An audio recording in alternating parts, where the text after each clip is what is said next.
조헌관 견제단은 명나라 동창의 대빵으로 황제의 버금가는 권력을 휘두르는 무자비한 내시입니다. 중앙정보부장이 되다 못해 그 정보력으로 막강한 군사력을 키우고 있었죠. 영화는 조헌관이 멀찌감치 앉아 새로운 무기의 성능을 테스트하는 것으로 시작됩니다. 그가 조직한 검은 화살단이라는 암살 조직은 정치범을 포함한 죄수들에게 무자비하게 화살을 난사합니다. 그 중엔 공미 화살이라고 불리는 시네루를 받은 화살도 보이네요. 조헌관의 정치적 라이벌이며 명나라의 국방장관급이었던 양우헌은 이때 사형당합니다. 조헌관이 병권 장악을 목적으로 어명을 날조해서 정적을 제거한 것 되겠습니다. 양우헌의 아들과 딸 역시 위조된 어명으로 사막 너머의 국경으로 유배를 떠나는데요. 아이들을 처형하지 않고 변방 지역으로 보낸 것은 절대로 조헌관이 너그러워서가 아니죠. 아이들을 미끼로 양우헌과 친분이 깊은 주유안을 찾아내어 암살하려는 조헌관의 계략이었습니다. 주유안은 양우헌의 추천으로 황제의 군대에서 교관을 지낸다고 한 것으로 보아 그는 황제의 친위대 도미위 소속일 가능성이 큽니다. 도미위 역시 동창과 비슷하게 정보력을 중심으로 황제를 보필하는 기관이었죠. 동창과 라이벌 기관인 음의위의 중심 세력을 제거해서 황제의 눈과 귀를 틀어막으려는 내시들의 수작이겠습니다. 조헌관은 감사할 정도로 훌륭한 오프닝 액션을 보여주어 군발이 출신인가 싶었지만 그를 포함한 내시들도 장난 아니게 무공과 병법에 정통합니다. 그렇지만 주요한 양가휘와 모원, 임청하의 두뇌 역시 용창의 전술을 꿰뚫어 볼 수 있는 클래스입니다. 조헌관은 주요안이 아직도 사막에 오지 않았다는 것을 알아채고 세놈의 내시에게 임청하와 애들을 추격하라고 명령합니다. 본인은 그동안 뭘 하시려는 건지 모르겠습니다. 아마 꽃단장? 한편 동창 내시들이 계략을 돌파한 주요안과 그의 약혼녀 임청하는 아이들을 무사히 구출하죠. 하룻밤을 객잔에서 쉬고 난 후 애들을 국경 너머로 피신시키려고는 하지만 그놈의 사막, 미친년 널뛰듯 하는 날씨가 영 도와주질 않았습니다. 그 와중에 동창의 내시들이 주요한 일행을 찾아다니다 그들 역시 객잔으로 들어옵니다. 자연은 누구에게나 평등한가 봅니다. 이렇게 영화의 전반부는 동창 내시들이 왜 주요한 일행을 추격하는지에 관해 전반적인 백그라운드를 설명하죠. 또한 동창의 내시들이나 주요한과 임청하 모두 두뇌 플레이가 싹 가능하다는 것을 보여줘서 앞으로 용문객잔의 이야기를 끌어가는데 필요한 연결고리를 만든 것 되겠습니다. 이미 호금전 감독의 용문객잔의 내용을 어슴프레에 알고 있으니까 시각적인 볼거리가 앞으로 어떻게 펼쳐질지 기대 만빵입니다. 액션의 측면에서 본다면 신용문객잔은 아주 오래된 연인 같은 90년대 모협 액션의 정수를 본전 생각 절대로 안 나게 보여줍니다. 볼을 빨갛게 물들인 예쁜 견자단도 이미 기대치를 넘어섰고요. 액션 장면은 겁나 빠르게 진행됩니다. 특히 뒤엉킨 말들의 속도감은 칼과 화살의 템포에 섞여 돌아버릴 것 같은 긴장감을 불러일으키죠. 카메라의 앵글은 카메라맨이 직접 들고 날뛰는 말들을 요리조리 피하면서 찍었는지 영화를 보는 사람도 피해야 할 것만 같은 긴박감을 제공합니다. 관객의 시선에 맞춘 카메라의 각도가 뛰어난 현장감을 만들지 않았나 싶습니다.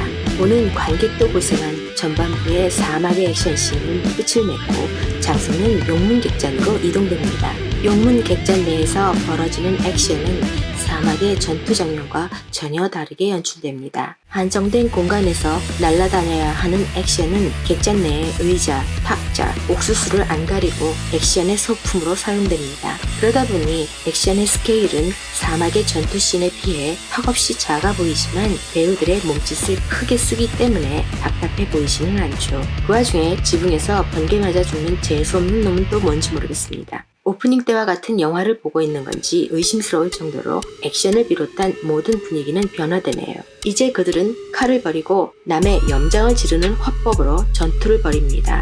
진짜 저 사람들이 아까 사막에서 결전을 벌였던 사람들인지 궁금해집니다.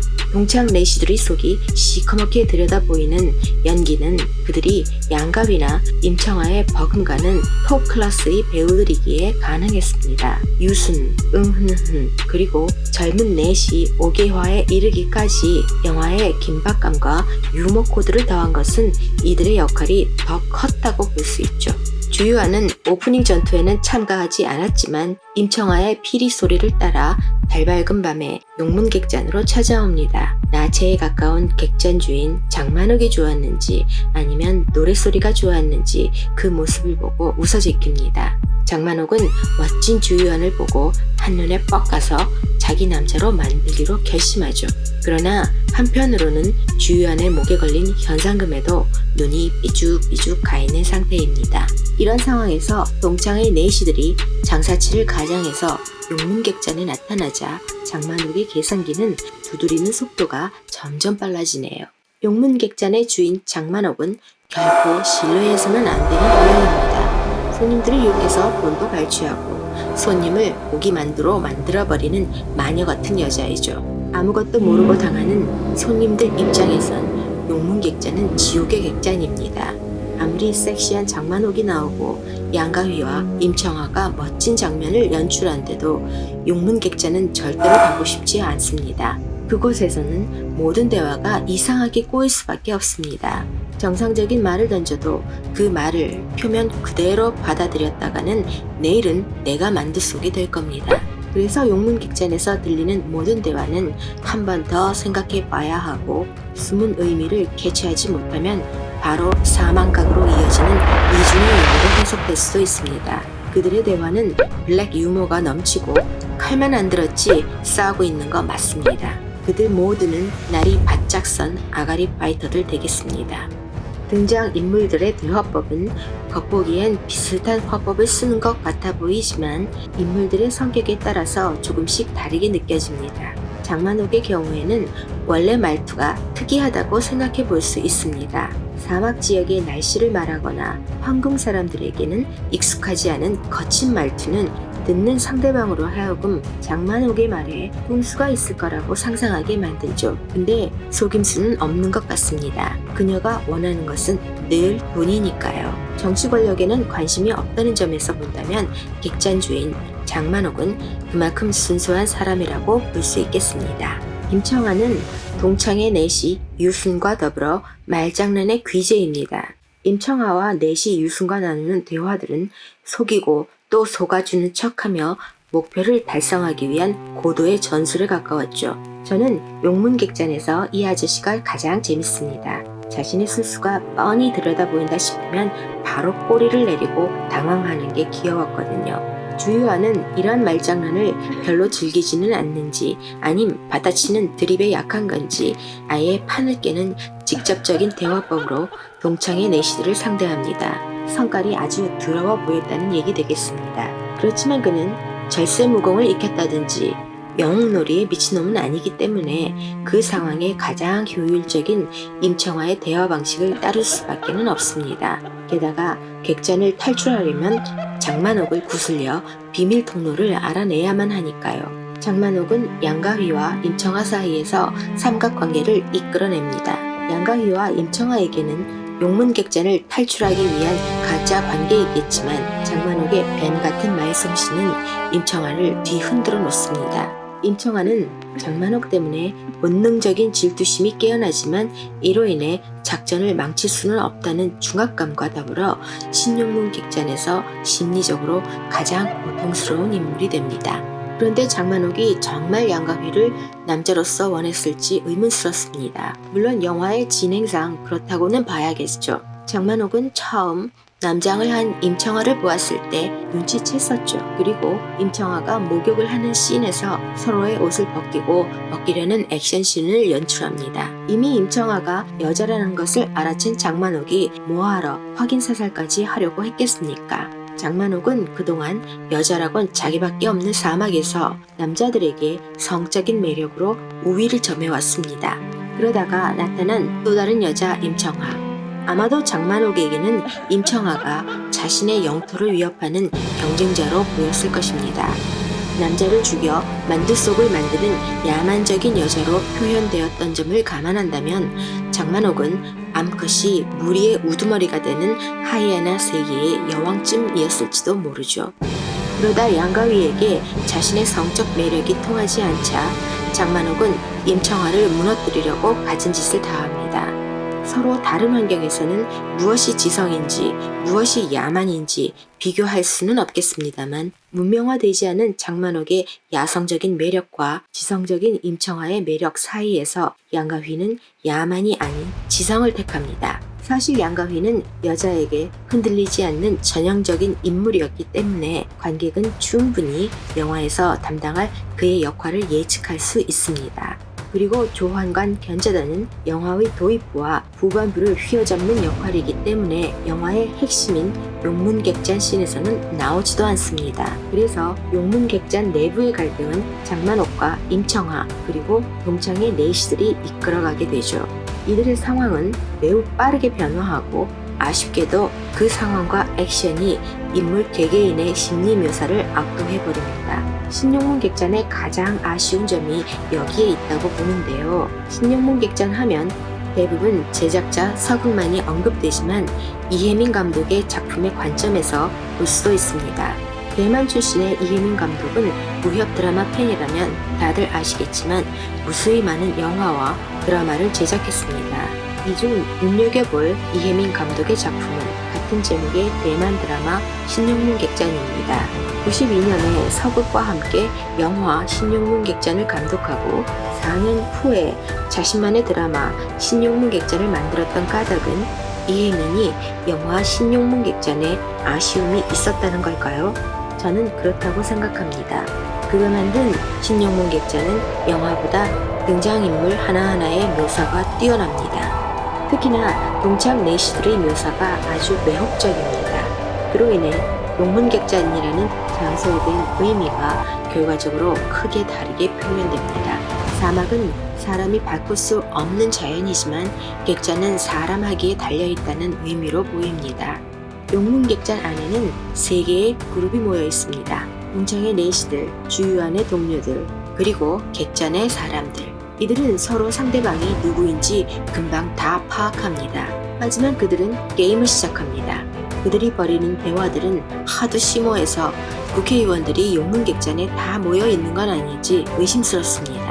하지만 여러 가지 속임수들, 목숨을 건 도박, 그리고 개뻥들이 결국에는 다 박살나고야 맙니다. 왜냐하면 그들은 용문객잔에 영원히 머물 수는 없기 때문입니다. 죽지 않고 용문객잔을 벗어나는 방법은 단 하나, 비밀 통로를 찾아 사막으로 나가는 거죠. 비밀 통로는 용문객잔에서 벌어지는 모든 속임수들을 끝내는 통로입니다. 장만옥의 미인기에 속아 비밀 통로로 내려간 손님이 자기가 따끈한 만두가 될 거라는 진실을 마주했던 것과 같은 의미가 되겠습니다. 꼭 비밀 통로가 아니더라도 누군가 그 속이고 속이는 게임을 끝내면 용문객잔을 탈출할 수도 있습니다. 비밀 통로는 아마도 진실의 문인가 봅니다. 결국 동창의 내시들은 용문객잔을 떠나지 못하고 만두는 아니더라도 만두 비슷한 신세가 되죠.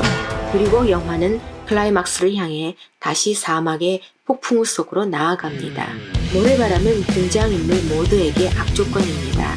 적군인지 아군인지 구별도 안 되는 상황이 연출됩니다. 이런 모래바람도 개무시하면서 견자단이 아까보다 더 뽀샤시하게 권력의 정점에 있다는 위험을 보이면서 등장합니다. 견자단의 미친 존재감. 만일 견자단이 영화의 모든 부분에서 등장했다면 결말 부분의 임팩트는 그다지 크지 않았을 듯 합니다. 다시 벌어지는 전투씬은 카메라 움직임의 속도 그리고 컷 편집의 속도가 전형적인 무협 영화의 기준을 넘어섭니다. 더불어 견자단과 같은 액션 배우들의 빠른 운동감은 관객을 혼돈에 빠뜨리다 못해 무아지경에 이르게 하죠. 롤러코스터 빡시게 탔을 때 바로 그 느낌입니다. 거친 사막은 동창의 내시들보다 더 무자비했고 칼에 맞은 사람들의 피와 선명한 대죽을 보이면서 선과 악을 구별하지도 않고 사막은 모든 것을 삼켜버립니다. 장만옥이 주유안에게 이런 말을 했었습니다. 사막에선 모두가 이기적이라고. 그렇지만 사람이 이기적인 게 아니라 사막이 이기적인 것 같습니다. 사막은 누구의 편도 들지 않고 오로지 자신이 원하는 대로 상황을 만들어갈 뿐이니까요. 1대3의 결전에서도 견자단은 끄덕도 하지 않습니다. 100대1의 전설도 만들어낸 견자단 아니겠습니까? 겨우 3명 가지고 뭘. 견자단은 내가 황제다 라고 외치지만 용문객전의 주방장에게 팔과 다리를 날려버립니다. 사막의 제왕은 외지에서 온 조한반도 아니고 주유한도 아니며 바로 사막에서 그 환경을 이겨내고 살아온 본토 사람이라는 것이 증명되었습니다. 꼬마들과 용문객잔 주방장의 대화가 생각납니다. 어떤 달이 가장 아름다울까? 꼬마들은 고향의 달이 가장 아름답다고 합니다. 용문객잔의 사람들은 용문객잔에서 보는 사막이 고향이고 그곳이 그들에게는 가장 아름다운 곳이라는 말이겠습니다. 그러나 외지인들에게 용문객잔은 야만적인 곳이었습니다. 그리고 권력의 투쟁 장소이기도 하며 그 어떤 특별한 문화의 잣대를 들이댈 수도 없는 곳입니다. 주유왕에게 용문객잔이 지옥 그 자체였을 것입니다. 지금까지 강호풍원의 쿨이었습니다. 시청해주셔서 감사합니다.